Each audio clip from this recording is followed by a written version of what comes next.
Thank you very much, Rebecca. I'm really thrilled to be here. Also wanted to thank Daniel Ware. Turns out we went to the same high school in Wisconsin. Just found that out a few minutes ago. Unfortunately, I graduated before he was born, so we couldn't hang out in the lunchroom to talk about birds. But no, that's sort of funny. I also wanted to thank Paul Healy for hosting us tonight.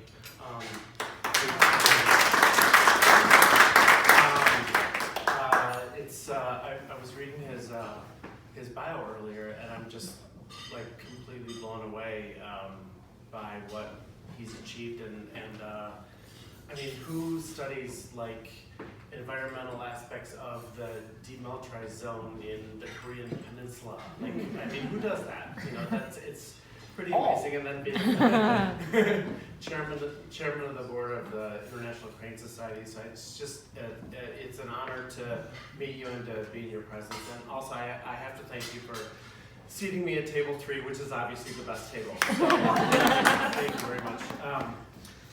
Congressman Quigley is sorry he couldn't be here tonight. He is busy in Washington trying to save our democracy, our country, and the world. So, you know, blah, blah, blah, you know, another day in the office. So he sent me in his stead. But honestly, I'm thrilled and honored to be here. As Rebecca mentioned, I'm originally from Madison, Wisconsin, and I grew up in a neighborhood called, as Daniel knows, Sherwood Hills. And as the name implies, it's a great place to watch birds. And since I was a little boy, I have been almost obsessed with bird watching. And my mother and I kept a weekly diary of every bird that we saw in our yard for most of my childhood. And I look back at it now, and it's super cool because, you know, you got your regular, you know, Midwest backyard birds. You got your, you know, your cardinals and your blue jays and your mourning doves and your robins and your, you know, English house sparrows and whatnot. But then you read through the diary, and every once in a while, there's like, you know, indigo bunting, you know, rose-breasted grosbeak, you know, turkey, pheasant, you know, and then, you know, Baltimore oriole, and rufous-sided towhee, which I guess has been rebranded as the Eastern towhee, but those of us, you know, we still remember it as the rufous-sided towhee. Don't get me started. But you know, of all the birds that we saw in the backyard, there's one bird which I've always wanted to see, and I have gone on trips actually looking for this bird, and I've never seen it. And if anyone in this room has seen it, I'm inherently jealous because I would seriously consider giving up a body part to see this bird. But a pileated woodpecker. If anyone has anyone seen one? Yeah. Okay, please, because I honestly, it's my dream to see one. Maybe they're amazing, but alas, I haven't seen it. So one of the reasons I agreed to work with Congressman Quigley is because he and I share a lot of the same passions. And we share a passion about birds. And trust me, in DC, passion about birds is not, let's admit it, it's not common, okay? But Congressman Quigley has been way ahead of the curve on this issue. He has been working on this issue for literally decades. It goes back to the 11 years that he was on the Cook County board, and the last 10 years that he has been in Congress, serving the 5th District of Chicago. So it's funny, Sunday was actually, believe it or not, his 10-year anniversary being elected to Congress. He won the special election in 2009 when President Obama tapped Rahm Emanuel, you may have heard of him, to be his chief of staff. And Mike won the runoff of 14-person primary. I know that's hard to imagine 14 people in a primary. But he won, and he's been representing the 5th District ever since. And He entered in the 111th Congress, for those of you keeping score at home. We are now in the 116th Congress, and every single year he has been in Congress, he has introduced the Bird Safe Building Act. So this year it's HR 919, and it is, and actually basically everything that I wanted to say tonight is of course included in your fun little Audubon fact sheet, which is right available here. I strongly encourage you, Daniel, did you do this? I did not, but Okay.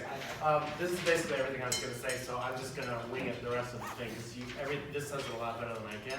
But it's the bill that Mike introduced and is the co-sponsor of. And it basically talks about how to reduce the number of bird fatalities in the United States. And so it's estimated that 5 million birds belonging to 250 different species fly through the city of Chicago. 5 million. Every spring migration, which we happen to be in the midst of now, and every fall migration. So 5 million birds.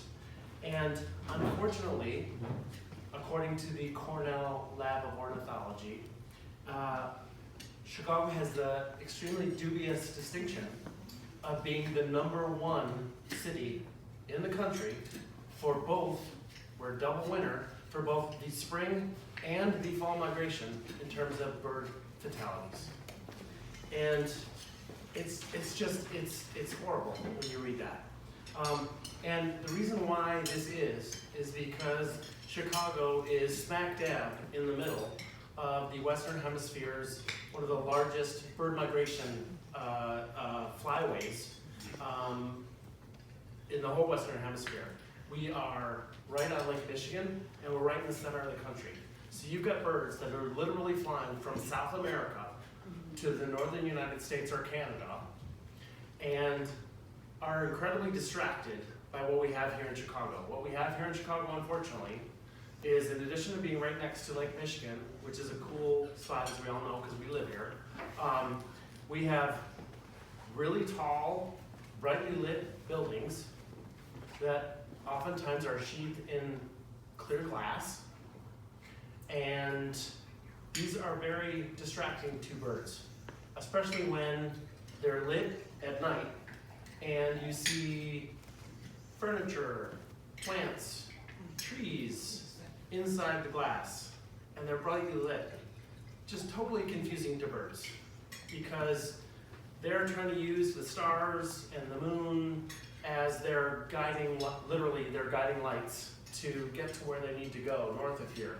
And when they see this bright light in the sky, they think, okay, I'm gonna zero in on that. And before you know it, they've flown into a glass window and are dead. And unfortunately, nearly a third of the 800 bird species that are in the United States, a third of the bird species are endangered, threatened, or undergoing significant decline. So you put those numbers together, and it just spells doom. And the congressman is concerned about it, everyone in this room is concerned about it, and that's why we're here. The number, I've read that up to 1 billion, with a B, birds die every year flying into buildings. 1 billion, think about that, that's an incredible number. And so what Mike has done, as I mentioned, every Congress since 2009, he has introduced the Bird Safe Buildings Act. And again, Audubon, awesome job. Right here on the table, this summarizes it beautifully. But to just summarize it, it's pretty simple. It requires public buildings constructed, acquired, or significantly altered by the federal government to incorporate bird-safe building materials and design features. Sounds kind of straightforward, doesn't it? I mean, sort of obvious. This bill is critically important for a bunch of reasons. First of all, birds, I mean, I know I'm preaching to the choir here, but birds have an intrinsic cultural and ecological value. And as stewards of the world, we need to reduce the harmful aspects of our effect on the natural world. It's our obligation. Additionally, and if you're just want to look at things through monetary issues, birds help generate billions of dollars in the U.S. economy through wildlife watching activities. Did you know that 1 in 5 Americans, 48 million people, are engaged in bird watching? That's a big number, 48 million people. And we, because I'm going to include all of you and me, we spend about $36 billion in pursuit of bird activities every single year. I just went to Vietnam and Cambodia, got back a few weeks ago, and whenever I travel, I'm of course, always looking up because you see things that you don't see, back at home. And there was this bird who I couldn't see, but who was singing like, I don't know, like Lady Gaga. Every time I went anywhere, I could hear the song. And forgive me, but the song was, I heard that song 1,000 times. And so finally, I was like, I have to visually see this bird. And so I wandered off the path in Vietnam, which in retrospect may not have been the best thing the smartest thing I've ever done, but I finally saw this bird, and it was a dark bird with a crest like a cardinal. It's a dark bird with a lighter gray chest with a red, under the tail, a red mark. Bobo. And what was that? Bobo? We have a winner. We have a winner. It was, and I asked all the locals, and finally I found somebody who spoke English and was a birder, and said it was a red-vented bulbul. Good job. So I was so excited, and I of course looked it up, and it's like That deserves it.